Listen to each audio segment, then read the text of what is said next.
Čau ves. Dnešní video bude taková moje denní kočárková rutina.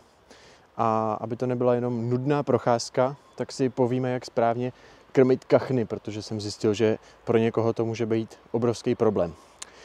A ano, opravdu budu natáčet video o tom, jak se krmí kachny.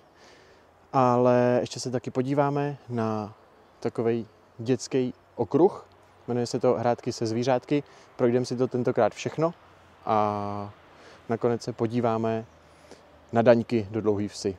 Takže pokud jste Sušický, asi to znáte. Pokud Sušický nejste a plánujete výlet do Sušice, tak tohle je určitě ideální volba a mohl by to pro vás být dobrý tip. Takže jdeme na to. První zastávka je zastávka s veverkou. Ta je asi Jasmíny nejoblíbenější. Veď bambula, je tady veverka?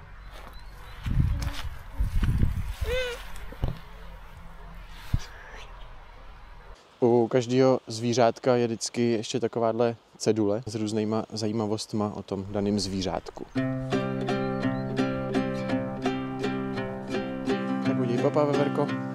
Papa veverko.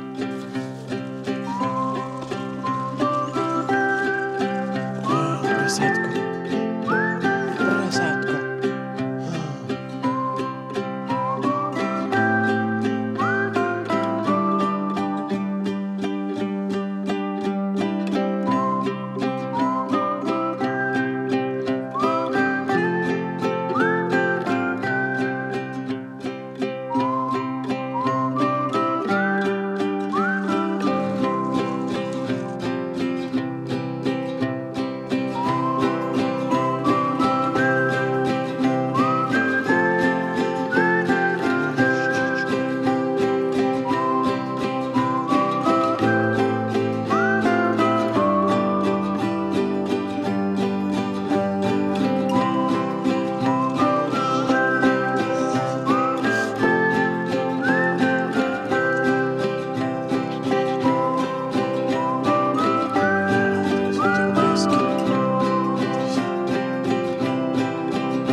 Zastávka u víra velikého je taková interaktivní, protože jsou tady takové kostičky otáčecí s broukama, se stopama zvířátek, s ptáčkama a něco pro houbaře, taky s houbičkama. Posledním zvířátkem je rys, který má obličej jako člověk.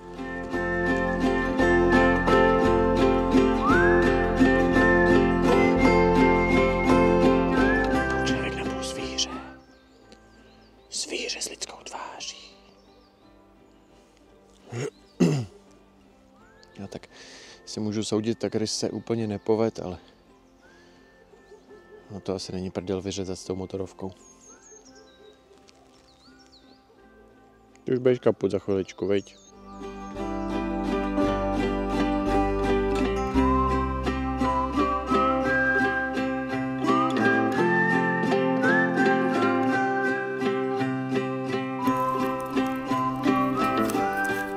Tak a teď se dostáváme k hlavnímu tématu dnešního videa.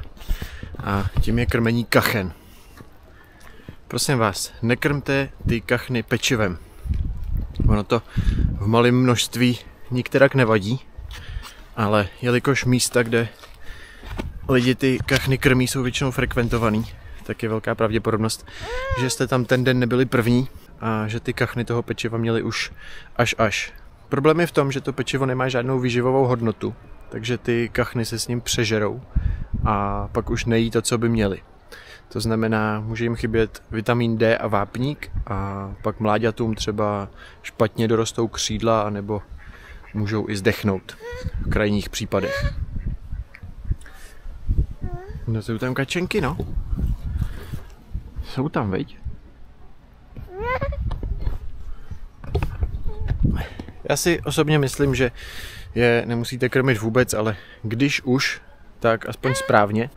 To znamená, vhodný jsou klasický ovesný vločky. Viď, jasmulo. Klasický ovesný vločky.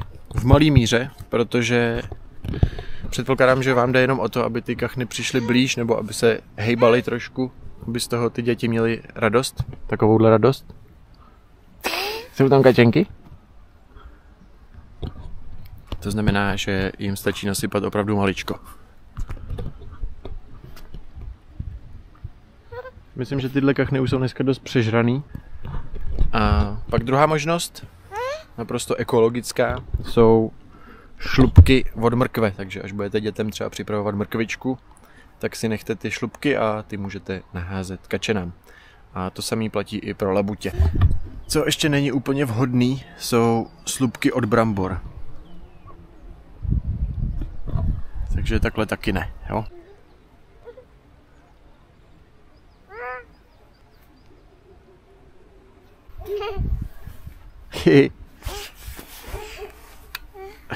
Jo, ty jsi takhle předklonila?